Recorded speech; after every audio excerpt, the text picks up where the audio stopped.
Hello and welcome to a new video. In today's video, we're going to take a look at the Open Ultra League and we're going to take a look at the top 10 teams with our buffed Pokemon here today. This is going to be very interesting as a lot of Pokemon got buffed. And yeah, Ultra League going to be available for 1 week, of course, going to be available quite often this season still. But yeah, well, if you enjoy some videos, I would really appreciate it if you could leave a like and subscribe to this channel. And we can move on to the first thing, which is going to be the meta. The meta gonna shift a little bit here. There are going to be a few Pokemon that got buffed this season, like Grumpig and Lapras, which are definitely really good. Grumpig quite expensive, Lapras not as much, but still kind of expensive. Needs to be like close to level 42 or something like this, I think, for Lapras.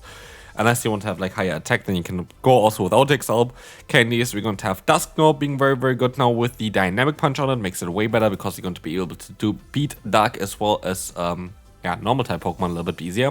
We have Jellicent on number 9 spot. We're going to have the Runerigas on number 13, having access to a Rock Tomb. We're going to have Weezing at 14-15. We're going to have the Fortress with a Rock Tomb at 19. We're going to have the Malamar with Foul Play getting buffed at 22. And this is going to be basically it here for the top meta.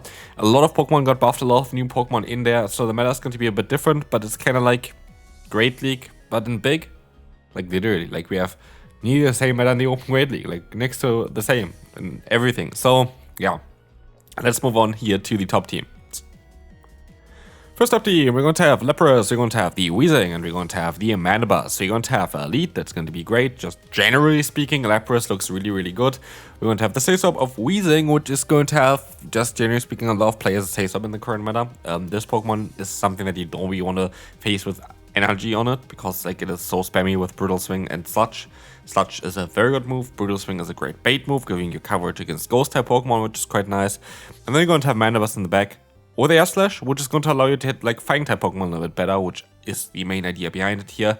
Makes just a lot of sense, like even if your lead goes down, you still have a very solid core in the back there as well, where you don't have a typing overlap. And so it's more of an ABC style line, and it should be a very strong line.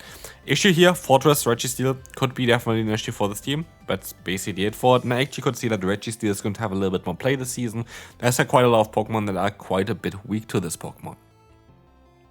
Next one, team number 2. Grumpig. Again, we have the Weezing. Weezing is kind of needed this season, especially Shadow would be better. Normal is okay as well. Funnily enough, Grumpig doesn't even look that great on paper. I don't really know why, but Grumpig does exist. Have Dynamic Punch, is still very solid, is a little bit bulkier. I guess has very good neutral play, but because like it doesn't actually look that great on paper, but Florges looks better even. Florges is an interesting Pokemon as well here. With Trailblaze, you're going to be able to get there quite fast. You only need 5 fast moves. Actually, I was kind of confused there, but Trailblaze is 45 energy.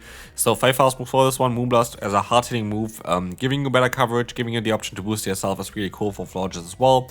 And so it makes sense that this is a solid team to run. Moving on, we're going to have here the, what's it called? The Dusknoir. The Dusknoir with the move Dynamic Punch. We're going to have Credilli, which got buffed as well with Rock Tomb, which is a really good Pokemon. Also kind of high up on the meta ranking. And as you will see here, Dusknoir, Credilli, very good core together with Clefable in the back. Clefable, of course, to beat those Poison type, not Poison type Pokemon, to beat those Dark type Pokemon. The Poison type Pokemon is what the Dusknoir can beat, or also the other Pokemon on the team basically as well, especially like the Fortress that they can run, or the Steelix that they can run. There's quite a lot of variety here. You're going to have Elite that's of course going to be very good against, just generally speaking, Fighting type Pokemon. So Clefable in the back is really mainly there for the Dark type Pokemon, which are going to be quite common. Other options though are available as well. Again, like Steelix makes sense, Fortress makes sense. A lot of XL Pokemon, of course, which is going to be a bit more tricky here for a lot of people to run. Which also kind of gives me the question, are you going to run the Scroll Cup or are you going to run the Open Ultra League? I might make a poll on YouTube as well for that. But let's move on to team number 4. Where we want to see here, again, 2 buff Pokemon. We're going to have Alone Ninetales having access to Dazzling Gleam, which got buffed, and we're going to have the Jellicent having access to Hex, which got buffed. Hex definitely going to make Jellicent really strong here this season. It's going to be one of the strongest Pokemon that they can run. Very bulky and has a lot of play. As the charge moves do quite a lot of damage as well now. So yeah, this Pokemon going to be very likely nearly everywhere. Jellicent going to be very good. But yeah, this is going to be kind of for team number 4. Again, Weezing stays up really good. You're going to have Pokemon in the back like Auroras, which is going to be good against grass type Pokemon, but also don't really want to face the Fighting type Pokemon, which your lead can do. So like this team makes a lot of sense, just kind of playing around like this. Zygarde in the back, of course, would be ideal, but do you have a Zygarde for the Ultra League? I don't. And so we're gonna move on to team number 5, which is going to have Runerigus in the back and also the Golurk. Runerigus, of course, here having access to the buffed move of Rock Tomb. Same goes for Bombardier, and Golurk with a buffed Dynamic Punch, which gives us a triple buff team, which actually looks really good on paper. Lapras looks a bit more of a rough one, but then again, you have Rock Tomb, you have Dynamic Punch, and you have Rock Tomb again. You have Fast Move that is double resist from Elite. I feel like Lapras is definitely manageable, which makes the team very interesting. I do think it's going to be a great team to run. Runerigus looks really overpowered as a Say-Stop, so definitely make sure to build one. And yeah, that's going to be an interesting one. Here for sure, Lapras again going to be maybe a bit tricky. Moltres might be a bit better than Bombardier, but again, Rock Tomb debuff is kind of nice on a lot of Pokemon, so depends. But yeah, this team looks like a lot of fun, and we can move on to team number 6. We were going to try to bring in Roserade. Roserade having access to Poison Sting now, going to give it a way better pacing, like literally 4 fast moves to get to 1 Weather Ball is ridiculous. And as we'll see here, Roserade has a lot of players, Say-Stop especially, going to allow you as well to just generate energy faster than the opponent a lot of times, and just going to be able to use Leg from that one. One issue for this team is going to be Grumpig. Grumpig is the one Pokemon that really is a bit difficult here. But I couldn't really find a way of fixing it, and I kind of want to have a backline of Roserade Virizion for a team here, because I feel like Roserade has a lot of players at Say-Stop. What could you see maybe to counter Grumpig? I don't know, maybe Talonflame Lead could also work out for this team. Yeah, Talonflame Lead could be definitely very solid here, so maybe try this one out. Going to be neutral against Grumpig. So yeah, that might be a fix for it, for sure. But yeah, we can move on now to team number 7.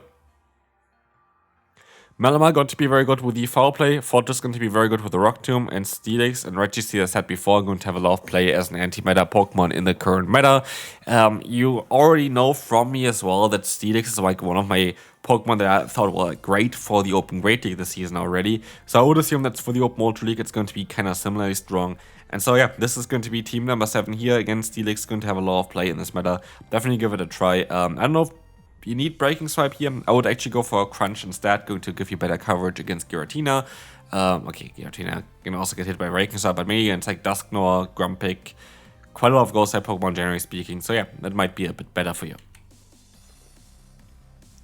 Here we're going to take a look at some of the Psyshock buff as well here, I guess, with the Bronzong. We're going to have Blastoise, which got access to Rollout, and Gossard in the back, which gives you a very interesting team. Bronzong is your anti-fairy type Pokemon. Blastoise is a very good, nice, neutral Say-Swap here right now.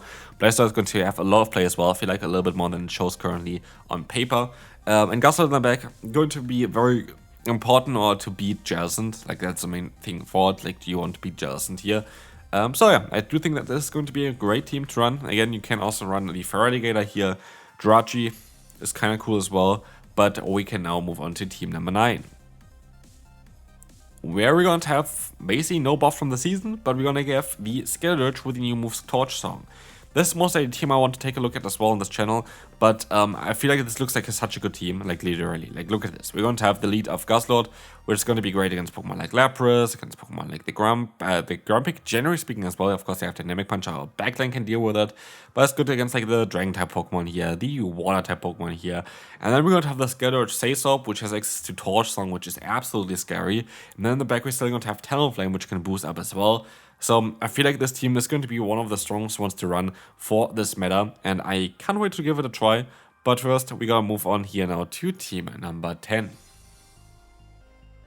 Where we want to have an old school team, and I kind of just want to put it in here because if you saw my tournament run recently, I found like Alolan Sandslash looks really good in the current meta. And so we're going to have it here as well for the Open Ultra League. And we have Golisopod, and we're going to have the Giratina Altered. I actually think that Powder Snow might be better for Sandslash here, by the way, in the lead. I think that might be a bit better for you. But if you take a look here at this team and look at the Pokemon that can beat you, Fortress is going to be very, very neutral. Lapras, your lead usually should be able to win this in like most shield scenario. And Golisopod has a lot of play with Shadow Claw plus Exeter. So I don't actually know on how Lapras actually wins that matchup so far. But it definitely is not as great for this Pokemon as it seems like here. And again, if you have Poisonal, Moltres, Galarian form going to be a little bit easier for the Alolan Sandslash, but it depends on really what you want to do here. But yeah, that's going to be it for the Open Ultra League top teams here. A little bit late, I know, but yeah, it is what it is. Wanted to really make a video about my cargo early on, so that's my fault, I guess. But that's going to be it for this video. Hopefully you enjoy. Hopefully you can't wait for the video later on for the new cup. And we'll see you then. Bye-bye.